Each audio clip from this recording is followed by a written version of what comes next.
और करिया भाई, तुम्हारे गर्लफ्रेंड का क्या हालचाल है? किसी और से मिलके आ रहे हैं। ऐसे कैसे किसी से मिलके आ रही है? बात करता हूं मैं, चलो। देखो गोरी, अब लड़ाई बंद करो। करिया तुमसे बहुत प्यार करता है। मैं उसके लिए मर चुकी हूँ। वो भी गोरी तुम्हारी यादों में पल पल मरता है।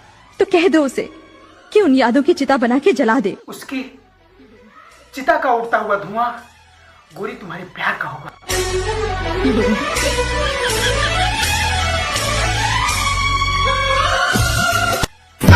लेकिन तू कर भी क्या सकता है यार? हाँ, मैं कर क्या सकता हूँ? मैंने है ना फैसला किया है। करेक्ट फैसला किया।